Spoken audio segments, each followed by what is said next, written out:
Esto es La Revista al Aire, una producción de ABC Latino Media Network, conectando e informando a la comunidad latina, porque los latinos ya no somos minoría. Síguenos en redes sociales como ABC Latino y disfruta de nuestra revista digital, multimedia y bilingüe en www.abclatino.net. Escríbenos a info@abclatino.net. Hola, muy buenos días. Estás escuchando 91.3 Poughkeepsie desde las instalaciones de Vassar College WVKR. Esto es ABC Latino, la revista al aire. Con ustedes, Mafi Malaver, empezando un nuevo programa, empezando un nuevo mes. Estamos aquí de celebración en ABC Latino porque estamos publicando nuestra revista número 24. Muy contentos, muy felices porque han sido 2 años de muy lindas experiencias, de mucho aprendizaje y bueno, con mucho entusiasmo para seguir adelante. Estamos también terminando el año 2018 y por eso hoy tenemos un especial para el programa de ABC Latino, la revista al aire. Tenemos un especial internacional, como siempre. El primer martes de cada mes tenemos nuestra sección internacional. Y como mi colega y su amigo Rob Lunsky no está hoy en los estudios, pero hizo un especial bastante interesante desde Argentina y esto es sobre el G20.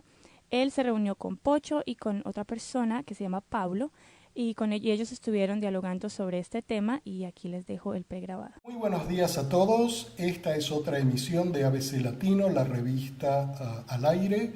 Yo soy Enrique Roblunski y como todos los primeros martes de cada mes tenemos con nosotros a Juan Carlos Pocho Salcedo, internacionales de Sudamérica, y hoy con la presencia de un invitado especial, Pablo Sadler, y nos vamos a concentrar en hablar del G20 y de la repercusión del G20 en Latinoamérica. Pero antes que nada quisiera hacer una mención porque este fin de semana, el 1 de diciembre, también fue el día en que Manuel López Obrador ha asumido como nuevo presidente de México y yo creo que esto va a marcar un nuevo rumbo de las relaciones entre los países de América del Sur, Centroamérica y América del Norte. Y ya nos vamos a ir refiriendo a esto en próximos programas. Pero volviendo al G20, había muchas expectativas antes de la realización de este evento que por primera vez se realiza en un país de Latinoamérica. Se realizó el viernes y sábado pasados en Buenos Aires, República Argentina. Y contó con 19 países más la Unión Europea, los países industrializados, países en vías de desarrollo y países invitados. Y se llegaba a esta conferencia en un marco internacional bastante caldeado por distintos motivos. Por un lado, las relaciones con Rusia tras el embargo de los buques de Ucrania en el Mar Negro. Por otro lado, las relaciones comerciales bilaterales entre Estados Unidos y China. Por otro lado, la presencia del príncipe de Arabia Saudita acusado del asesinato o de instigar el asesinato del periodista Khashoggi y también en un marco de suma influencia del Fondo Monetario Internacional y del Banco Mundial que también estuvieron presentes. Y todos llegaban con su propia agenda y el tema de esta conferencia era justamente buscar el camino a la sustentabilidad, a un desarrollo sustentable de las naciones del mundo. Y la primera pregunta para nuestros invitados es: las ambiciones de esta conferencia fueron muy grandes, lograr el consenso de un desarrollo sustentable. ¿Cómo fue esto? ¿Cómo les parece que los países llegaron y qué ocurrió en realidad? Y Pocho, tú tenías una observación muy interesante. Gracias. En primer lugar, un saludo a Pablo. Bienvenido acá a la conversación. Es un gusto, Roberto, compartir con toda la audiencia el día de hoy. Realmente estos últimos días cargados con alto octanaje de novedades desde México hasta la Argentina. Así que podríamos decir que Latinoamérica jugó un papel importante, por lo menos en las primeras páginas de información. En el caso específico del G20, a mi criterio, creo que no obstante que existe un propósito común, creo que las agendas individuales de cada país han sido las que han primado, han sido las que han definido este encuentro. Ha habido una declaración, el famoso communiqué que existe, pero a mi parecer me pareció muy light, fundamentalmente porque no hubo mucho consenso en temas esenciales, pero sí consenso en evitar hacer una nueva versión del World Trade Organization, la Organización Mundial de Comercio. Y por otra parte, fue interesante ya en los bilaterales, la reunión entre China y los Estados Unidos a nivel global tiene un impacto, así como para esta parte del hemisferio muy importante también la participación de los presidentes de México, del primer ministro de Canadá y el presidente de los Estados Unidos, que llegaron a un acuerdo para por lo menos iniciar negociaciones finales con sus respectivos congresos para tener un NAFTA 2.0. Creo que desde ahí tiene mucho peso. El G20 siempre es importante, siempre le pone freno a las crisis y es un lugar de diálogo, una especie de consejo de las Naciones Unidas, pero digamos más efectivo, más rápido para solucionar problemas. Ese sería mi apreciación inicial. Muy bien, Pocho. Y Pablo Sadler, nuestro invitado especial del día de hoy, tú estuviste en Argentina la semana anteriores al G20. ¿Cuál es el clima? ¿Cuáles eran las expectativas que se vivían en Argentina con respecto al G20? Gracias, Enrique. Gracias, Pocho. Como sabéis, la opinión está dividida, por supuesto. La gente afín al gobierno tenía expectativas de, entre comillas, reinsertar a la Argentina finalmente en el Concierto Naciones. Este es uno de los slogans que ha tenido el gobierno por los últimos 3 años. Y las expectativas eran de poder dar una imagen de progreso dentro de la Argentina. Del otro lado estaba gente que, por supuesto, ha participado en otro tipo de actividades, como fue la contracumbre que se desarrolló una semana antes, alrededor del Estadio Ferrocarril Oeste, donde hubo muchos expresidentes, gentes de lo que se denomina comúnmente los sectores más progresistas de América Latina, en los que plantearon una alternativa más abierta y participativa de lo que es estos G20. Lamentablemente, yo tengo una visión un poquito menos optimista de lo que ocurrió en el G20, empezando, bueno, un poco lo del desarrollo sustentable. Creo que eso estamos todos de acuerdo que es tremendamente ambicioso y en forma realista nadie podía esperar que hubiera un acuerdo, pero sí por lo menos empezar a diseñar algo. Y el tema del cambio climático, que creo que es la espada de Damocles con la que todos estamos viviendo, tuvimos un reporte tremendamente duro de las Naciones Unidas que habla de 12 años y seguir reorganizando las sillas del Titanic mientras se está hundiendo es una cosa extremadamente peligrosa. Totalmente de acuerdo, el apoyo, el arreglo o la prórroga de 3 meses en la relación bilateral entre China y Estados Unidos es un tema importante. Algunos temas puntuales bilaterales, pero este es un foro fundamentalmente económico. Así empezó a finales de los 90, fue las ideas, y por supuesto después de la crisis del 2008 la gente o los distintos países le dieron otro tipo de jerarquía y ha permitido, como bien dijo Pocho, poder estabilizar o prevenir deterioro más grande de algunas de las relaciones o situaciones de crisis internacionales financieras, pero creo que en general ha sido un encuentro con gusto a poco y que ha reflejado, lamentablemente, cuando se hace por primera vez este tipo de encuentros en un país latinoamericano, se ha excluido en forma exprofesa la participación de las gentes. Buenos Aires fue una ciudad ocupada militarmente durante estos días, no hubo trenes para ir no solo dentro de la capital federal, que sería el sector urbano, pero también hacia los sectores suburbanos. El subterráneo tampoco funcionó.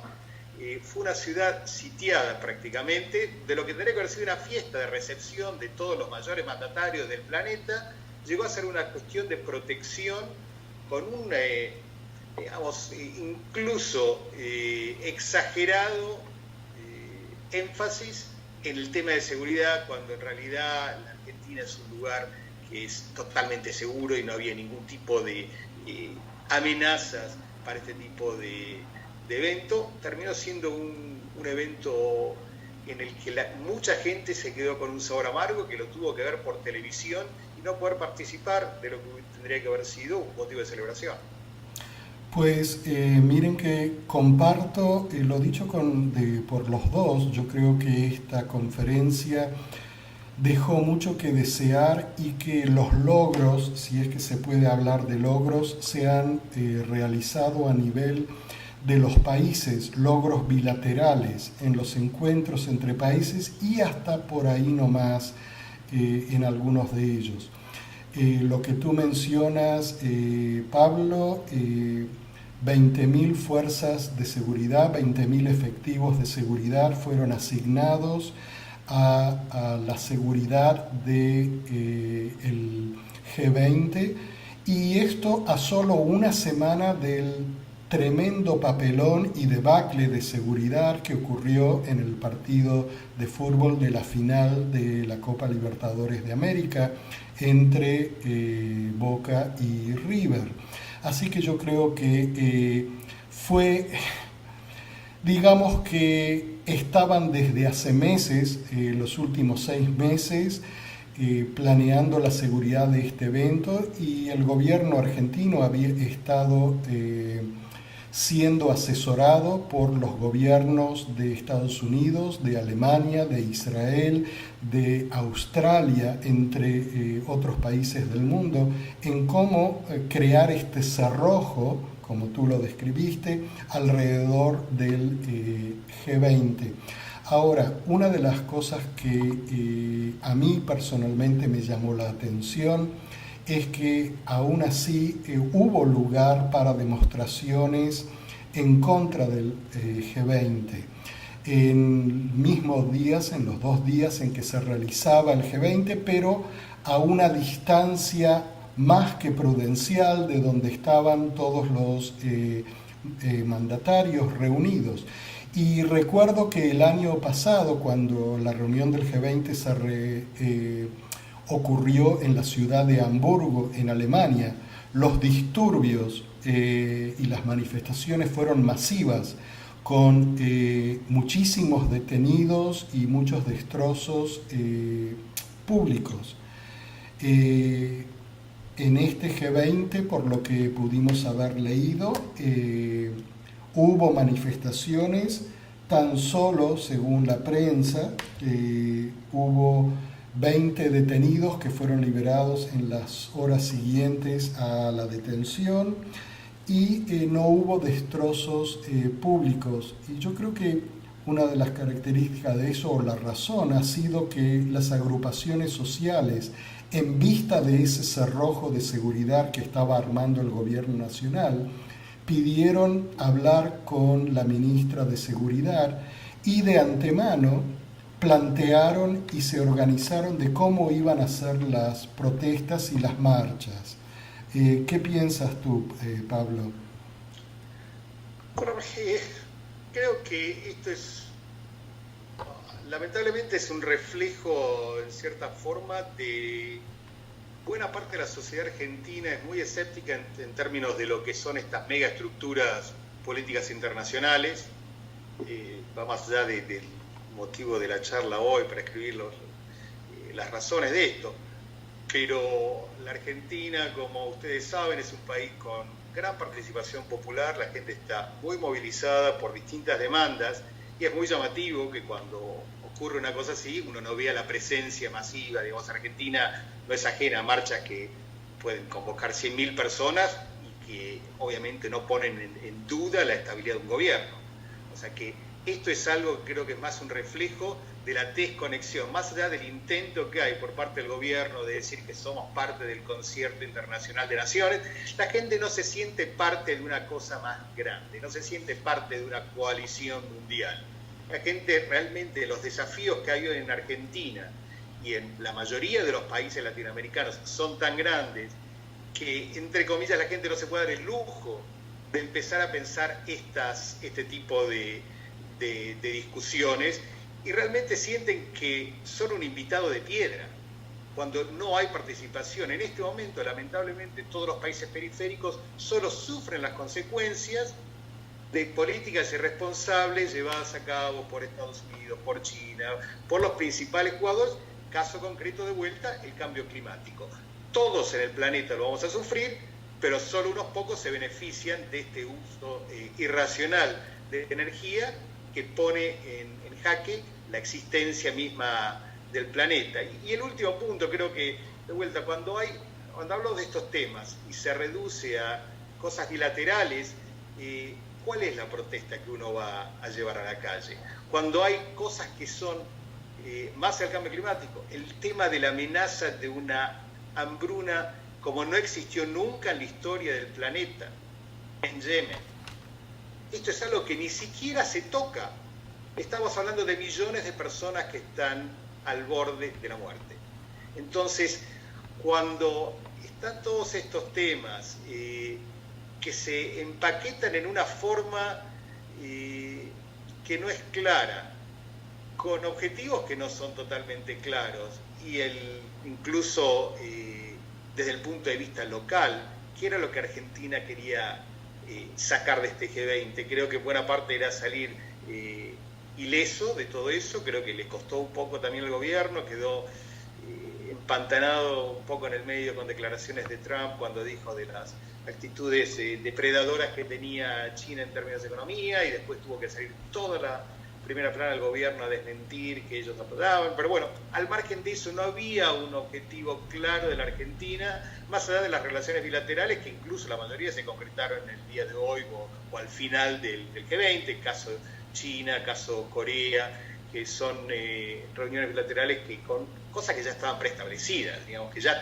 todo el mundo sabía la cantidad de acuerdos que se iban a firmar, pero esto se utiliza nada más que para darle un espacio. Entonces, en resumen, creo que es eso. La gente siente que manifestarse por esto no tiene un impacto real, de forma distinta a lo que sabemos cuál es el sentimiento que hay en lugares como Europa Occidental, que vienen de una historia dentro de la Guerra Fría y demás, en donde eran candidatos o eran participantes centrales de las disputas de las principales potencias del mundo. Si me permites acotar algo, Roberto, quiero agregar a lo que acaba de indicar Pablo, porque Pablo le puso el dedo en la herida importante para Argentina, fuera de la comparado con la manera que ven ustedes. Argentina representaba a Latinoamérica, y a través de Argentina nosotros éramos los invitados de piedra. Tú lo dijiste muy bien, Pablo, porque muchos de los temas que se tocan allá sí impactan a la Argentina, impactan a Latinoamérica, pero yo me podía relacionar muchísimo más el día sábado escuchando el discurso de López Obrador sobre las cosas que él haría en México. Y cada una de esas, yo decía, eso me toca a todos los países, esto nos toca a todos los países de Latinoamérica. Esa era una conexión verdadera a una solución de problemas verdaderos que tenemos nosotros como latinoamericanos. Digamos, este es otro problema global en el cual nuestra capacidad de influenciar es tan limitada por 100 razones.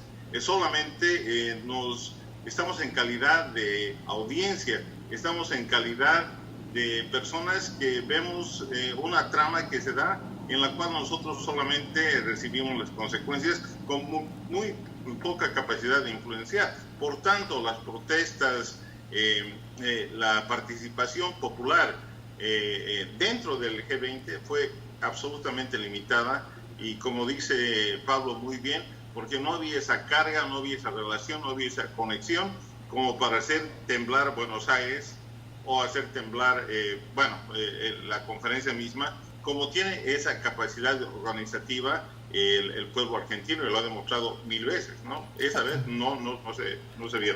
Así es, y con estas reflexiones de Pocho y de Pablo, vamos al primer corte de este programa especial sobre el G20 y su influencia en Latinoamérica, y los dejo ahora con El Pueblo Unido por Inti Illimani.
Muy bien, y aquí seguimos con ABC Latino, la revista al aire, con este programa especial sobre el G20 y sus repercusiones en Latinoamérica.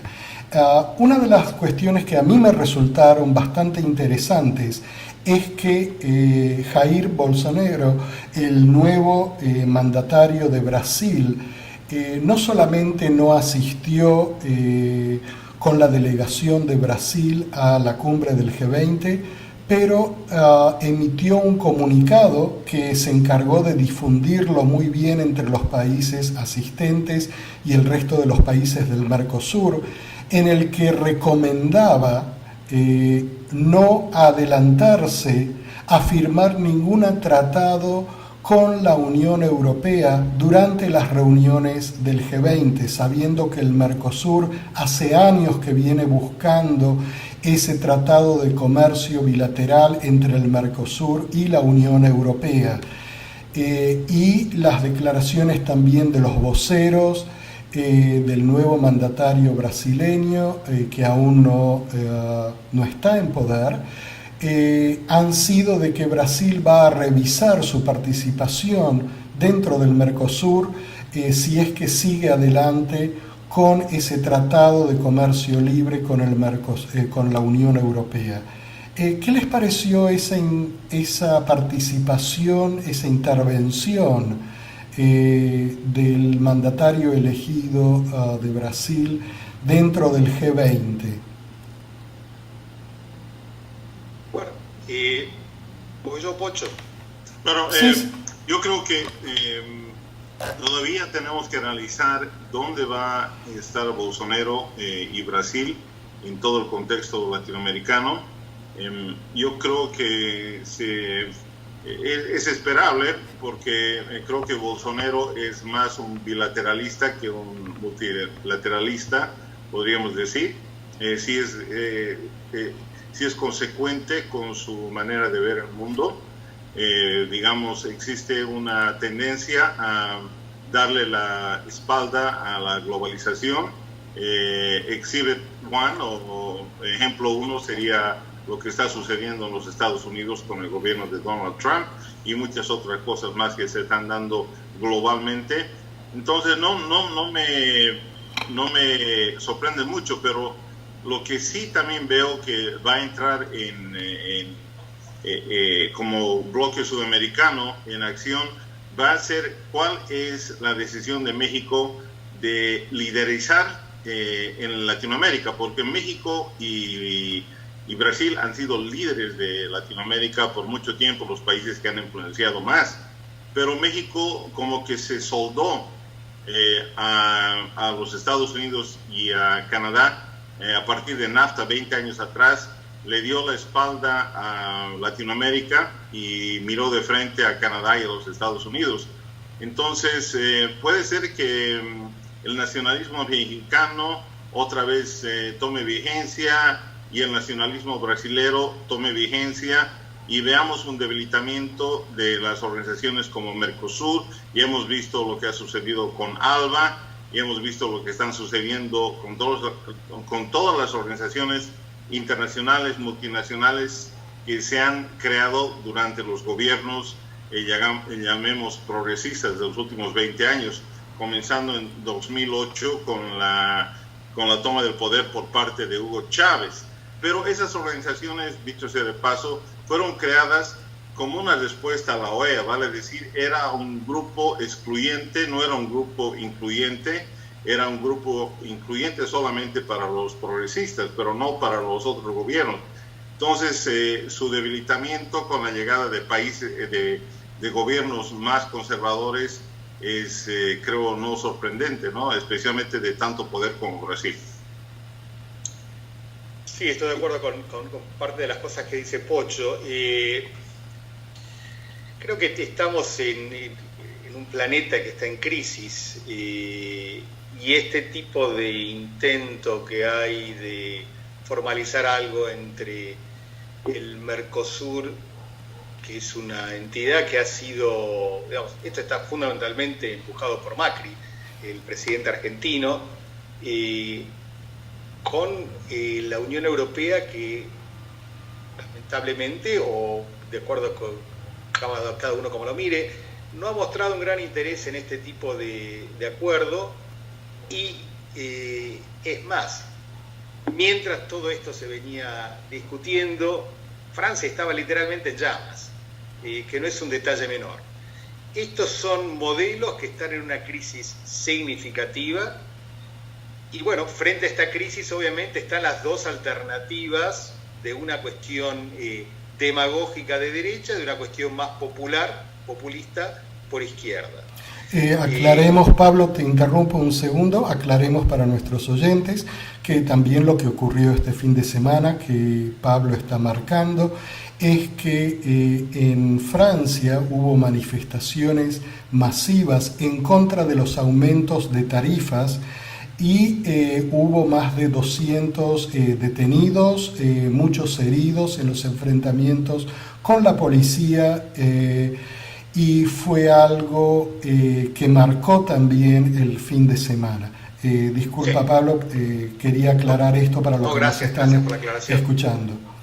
Ahora, el tema entonces frente a este pero esta crisis muy aguda y casi para algunos terminal del sistema que hoy rige al planeta, ahí se están viendo las alternativas como lo que ocurrió acá en Estados Unidos o como lo que ocurre en Brasil, por un lado, que son alternativas que me animo a algunas de carácter neofascista, creo que hay que ponerles el nombre que tienen, y por otro lado hay alternativas más populares, si se quiere llamar. El tema de, por supuesto, Andrés Manuel López Obrador es una de ellas.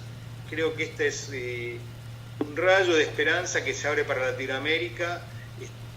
Creo que muchos estamos muy esperanzados con el potencial liderazgo que puede tener Andrés Manuel López Obrador para el resto de Latinoamérica. Creo que eso se perdió con gobiernos que eran mucho más conservadores.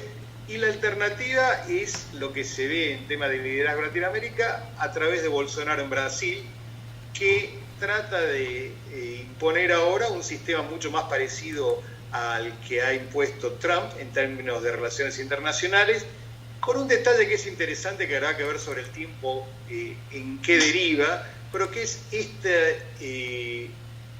contradicción, se quiere incluso, en realmente desestimar las relaciones bilaterales entre la Argentina y Brasil, que son socios históricos. De hecho, para Argentina obviamente es uno de los partners más importantes, pero que ya en repetidas ocasiones, en un periodo muy corto de tiempo, ha casi ofendido incluso al gobierno argentino, desestimado la participación no solo en visitas protocolares, pero en este caso directamente en clara en una situación claramente opuesta a cuál era la agenda de Argentina, que era tratar de concretar un acuerdo entre el Mercosur y la Unión Europea. Bolsonaro dice, no hay que hacer nada de eso hasta que yo participe en eso. Entonces va a ser una relación interesante. Creo que si tenemos un poco de suerte, lo de Andrés Manuel López Obrador puede ayudar a empezar a tejer alguna del tipo de alianzas en el que esto vaya, por supuesto en lo económico, pero en lo político también. Creo que como bloque Latinoamérica tendría una injerencia mucho más significativa, con todos los defectos que han tenido la ALBA, el Mercosur, pero creo que si pudiésemos hacer una alianza del Río Grande a Tierra del Fuego, seríamos un invitado en serio en meetings como este que ocurrió del Grupo de los 20, y no estar totalmente divididos y siendo observadores en el que lamentablemente por peso propio no tenemos ninguna relevancia. Entonces, en definitiva, a nivel mundial o a nivel de consenso de países, muy poco. A nivel de acuerdos bilaterales entre países, quizás ahí podemos ver algunas resoluciones que puedan beneficiar a ciertos países. Y en términos de Sudamérica, también una participación muy pobre de Sudamérica como bloque. Argentina, en realidad, yo creo que tuvo la oportunidad de ser el vocero o el representante de Latinoamérica frente al G20 y quedó muy lejos de ello, pues se dedicó más que nada a las relaciones bilaterales y a lograr acuerdos de comercio bilateral que benefician a la Argentina. No que eso esté mal, pero yo creo que históricamente había una oportunidad para que Argentina tomara la iniciativa y representara realmente a todo el continente sudamericano dentro del G20. Eso decididamente no ocurrió. Algunas otras reflexiones como para terminar ya este análisis sobre el G20. Pocho, Pablo. Bueno, mi reflexión final, yo creo que al margen de todas las limitaciones que se dieron en la Argentina, se dio el primer paso, ¿no? Nos saltamos a la piscina, obviamente nos cayó por rotación, tal como lo mencionó Pablo, pero digamos, por lo menos hubo algún enfoque en el continente, sobre el continente latinoamericano, y esperamos que sea el optimismo, esperamos que sea un primer paso, siempre se lo tiene que dar un primer paso. En un momento la prensa se dedicó solamente a hablar de que el presidente de Francia había llegado y nadie lo esperaba y que lo había recibido alguien con un chaleco amarillo, que es precisamente el chaleco de las manifestaciones de protestas a las cuales hacían referencia, o que bajó un representante chino cuando llegó al avión y empezaron a tocar el saludo oficial militar, porque piensan que todos los chinos son iguales, y bueno, y luego vino el primer ministro, o porque Trump no estuvo contento con las traducciones que se dieron allá. Al margen de eso que notó increíblemente los medios de comunicación mundial, como si fuera una noticia que merecería espacio, al margen de eso, yo saludo a Argentina, que con todas las limitaciones, con todo el peso, etcétera, se saltó al agua y dijo: lo hacemos. Esperamos que aprendamos de lo positivo que ha podido haber allá, y definitivamente aprendamos de las limitaciones, lo negativo. Muy de acuerdo con lo que dice Pablo, muy de acuerdo con lo que dice Rob. Nuestra condición de invitados de piedra, que creo que ese es el tema fundamental, lo que hemos hablado este día de hoy, va a cambiar solamente cuando operemos como bloque y no como países individuales. Quiero agradecer a todos por la sintonía, por estar con nosotros, y bueno, ha sido un placer nuevamente estar acá en ABC Latino. Pablo. Sí, bueno, ante todo, muchísimas gracias Roberto, muchísimas gracias Pocho, gracias por haberme permitido estar acá y compartir este momento con toda vuestra audiencia. Un par de simbolismos con los que me quedo, y estoy de acuerdo con Pocho, por supuesto, esas cosas son irrelevantes. Lamentablemente la prensa muchas veces trata de focalizarse en cosas que no contribuyen a promover una agenda de desarrollo para nadie. Por supuesto, contento que se pueda hacer esto en un país latinoamericano, en este caso que haya sido Argentina, de acuerdo con vos, Roberto, también, que es un aspecto muy limitado lo que hizo la Argentina, pero creo que lo que decía los simbolismos es: Buenos Aires es una ciudad sitiada prácticamente durante estos días. Es más, la ministra de Seguridad, la recomendación que hizo a la ciudadanía es ¿por qué no se van de Buenos Aires por estos 3 días? Digamos, es una convocatoria un poco inusual, digamos, ¿no? De cómo manejar el tema de seguridad, es evacuar la ciudad. Al mismo tiempo, en México, Andrés Manuel López Obrador abre las puertas del Palacio Presidencial. Vaya contraste, ¿no? Es bastante significativo, por un lado, y como tercer punto simbólico es cuando la vicepresidenta argentina, Gabriela Michetti, dice: lamentablemente yo me tengo que ir a México a ver la asunción, a participar de la asunción de Andrés Manuel López Obrador, y no voy a estar acá. Y de vuelta, no lo hablo esto de como decimos en Argentina, no es una chicana que estoy haciendo esto, porque chicanas pueden ser que se cayó que Trump tiró el audífono, o que se equivocaron con la marcha, y porque eso Eso no es una crítica más allá del valor que vos describiste, Pocho. Esto sí es una crítica, porque es lo que vos dijiste antes, Pocho. Hasta que no tengamos un bloque que realmente podamos incluir a toda la presencia de Latinoamérica, nuestro rol va a ser tremendamente limitado. Como leí hoy en algún lugar que parecía el pariente pobre recibiendo a los parientes ricos y tratando de que se sienta cómodo, y mirando cómo hablaban de las cuestiones de los problemas entre los ricos y nosotros alimentándolos y estando seguros que no les faltara nada. Para evitar eso, creo que la alternativa es bastante clara y que se ha intentado. Bueno, esperemos que la próxima vez estemos un poquito más unidos para poder ayudar al desarrollo global, que ese es el objetivo final de esto. Muchísimas gracias. Y en este tono damos por finalizado este programa especial de ABC Latino, la revista al aire, hablando del G20 realizado este fin de semana en Buenos Aires, Argentina. Bueno, muchas gracias Rob, también muchas gracias a Juan Carlos Pocho Salcedo y a Pablo por este especial de noticias internacionales con el tema del G20. Muchas gracias.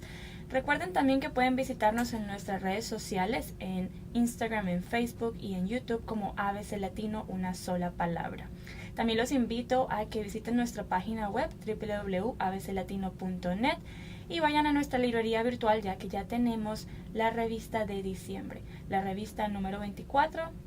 Estamos en este mes celebrando en ABC Latino 2 años de publicaciones, de información, de historias, así que pueden dirigirse a nuestra librería virtual y encontrar las 24 publicaciones que tenemos hasta el momento.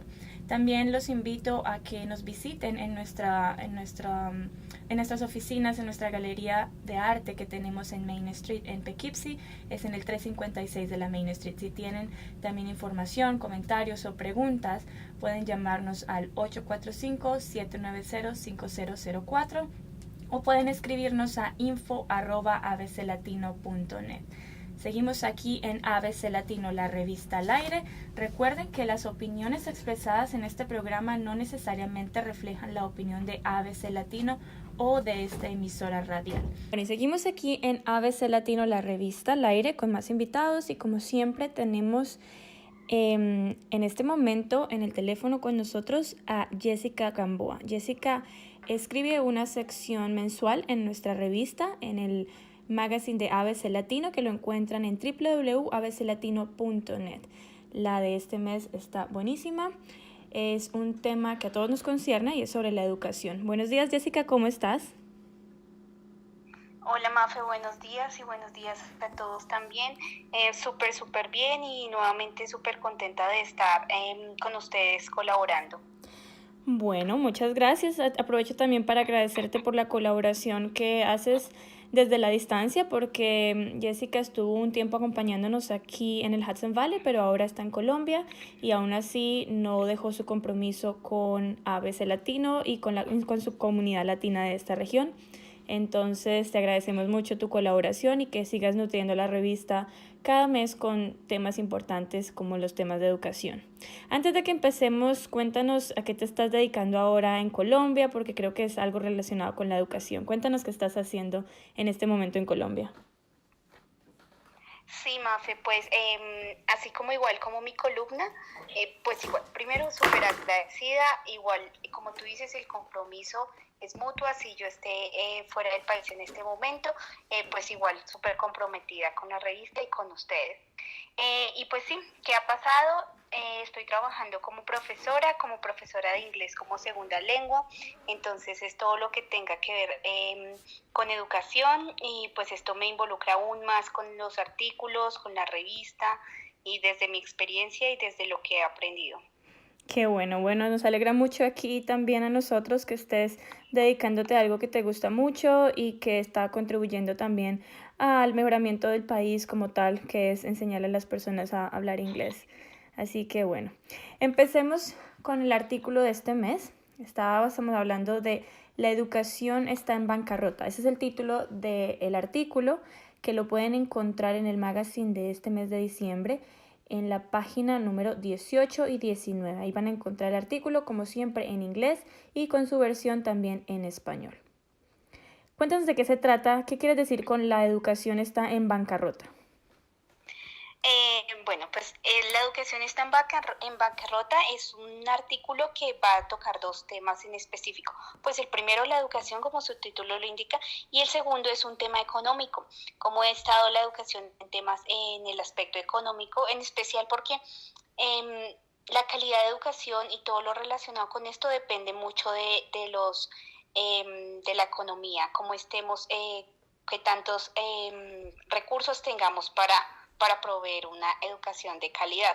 Entonces, en esto se basa el artículo, pero en especial el artículo lo que trata es como dos tips en específicos para hacer realidad metas y sueños, que es la educación superior, la educación universitaria para estudiantes. Entonces, acá el artículo toca dos temas en específico, que es la planeación anticipada desde la familia y el trabajo en conjunto como un grupo familiar. Cuando hablas de planeación, ¿te estás refiriendo a qué? Estamos hablando de educación superior y estamos hablando de estudiantes que llevan pues el proceso normal desde su primaria, el high school o la educación de bachillerato, como decimos nosotros. ¿Y es prepararse en la parte intelectual o en la parte económica? ¿A qué te refieres con planeación? Pues Mafe, el artículo en especial habla de aspectos económicos, entonces en este caso digamos que yo me enfoco más a una planeación económica. También se puede hacer una planeación en el aspecto intelectual, ¿sí? Pero aquí lo relacionado es a una planeación económica. Digamos, en los países latinoamericanos y también en Estados Unidos, la educación básica, educación media y high school son gratuitos, pero entonces pasa que la educación superior universitaria no es tan gratis como creemos, entonces hay ciertas ayudas, becas universitarias, becas deportivas, préstamos bancarios, préstamos del Estado, pero eso no cubre al 100% de la población. Entonces, ¿cómo haríamos para aplicar a todo esto o para crear unos fondos en los que no dependamos de una beca universitaria o una beca deportiva, por ejemplo? Ahí es cuando hablo de planeación anticipada, que es crear unos fondos o una cuenta donde podamos empezar a ahorrar desde el inicio. Es un hecho, y pues para todas las familias, todos lo saben, que desde pequeños quisiéramos que los hijos tuvieran esa calidad de educación y esa capacidad pues de ingresar a la universidad, ¿no? Para estar mejor preparados. Entonces, pues a eso es lo que voy, a ahorrar, crear unos fondos, crear un plan de ahorro real en el que sea para esa educación. Y luego, pues entonces, el otro aspecto que toco es el trabajo en equipo. Antes de que vayamos al otro aspecto, es importante aclarar algo que hablas aquí en el artículo, que es sobre las ofertas y los programas que dan aquí en Estados Unidos específicamente, programas como FAFSA, que dan becas, que dan como oportunidades, pero muchas veces se convierten en préstamos. Y creo que esa es una de las problemáticas muy grandes que se viven acá, es que los estudiantes que no han tenido esa planeación, que no se han organizado, como dices tú, desde edades, no sé, desde que están pequeños empiezan a planear, bueno, si mis hijos queremos que vayan a la universidad, vamos a empezar a ahorrar. Cuando eso no ha pasado, los estudiantes se gradúan del high school y lo primero que hacen es ingresar a estos sistemas de préstamos para estudiantes. Y lo que pasa es que cuando ya se gradúan de la universidad, empiezan su vida laboral ya con sus pagos prácticamente comprometidos porque tienen deudas gigantescas. Y creo que esto es algo que está afectando mucho hoy en día a los jóvenes profesionales que están empezando sus carreras en este momento.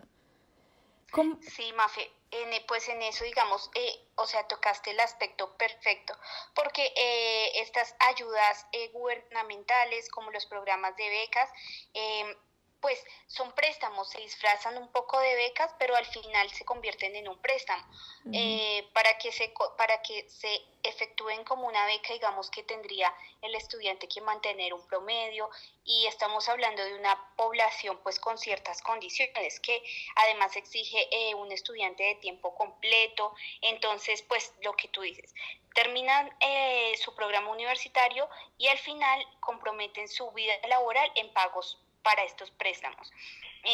Pues entonces eso no garantiza calidad de educación con calidad de vida. Por eso pues lo de la planeación anticipada es eso, pensar a futuro y crear esa antelación para esa calidad de vida y calidad de educación a la que nos estamos refiriendo. Creo que es un punto importante el que tocaste en el artículo y me parece que es bien apropiado concientizar a las familias que hasta ahora están empezando su proceso de planeación para la educación, que eso es lo que se tiene que tener en cuenta, porque en realidad es muy triste ver hoy en día todas estas personas con tantas deudas luego de graduarse de la universidad.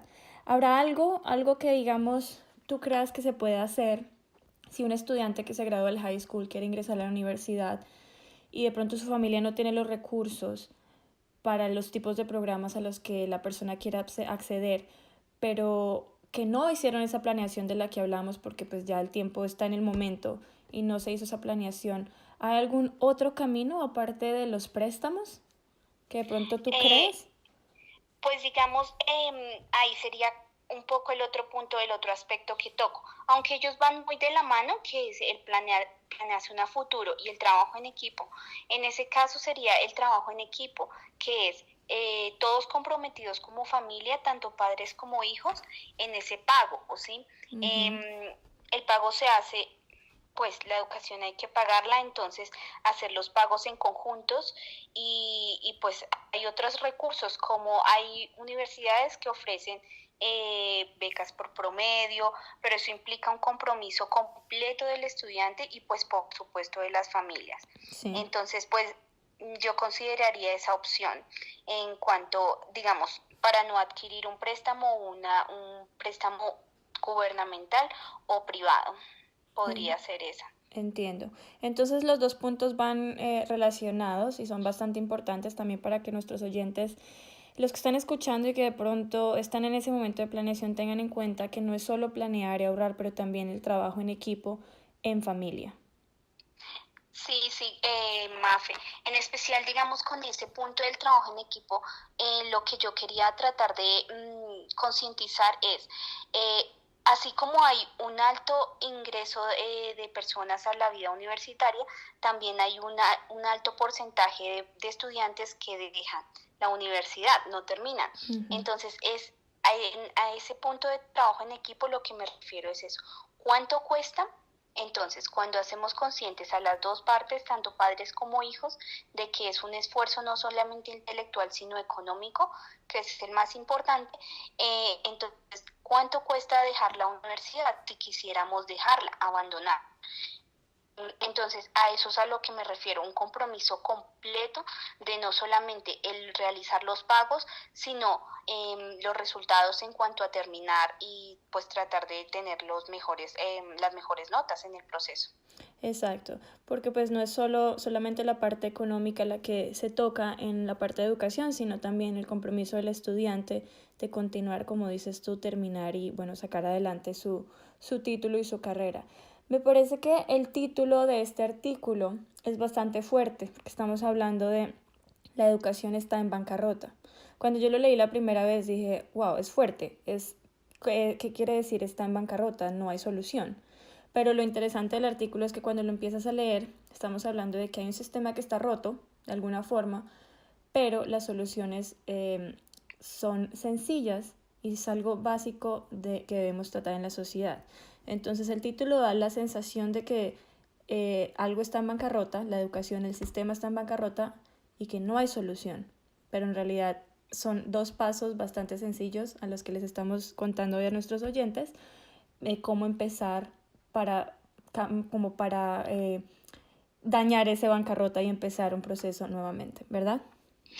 Sí, exacto. Pues digamos, muchos puntos cuando hablamos de educación, es muchas partes las que se tocan, pues hay un papel que cumple el gobierno como tal, otro papel que es el de la institución como tal, lo que implica profesores, instituciones, esa parte del juego. Y la otra parte pues es las familias y los estudiantes.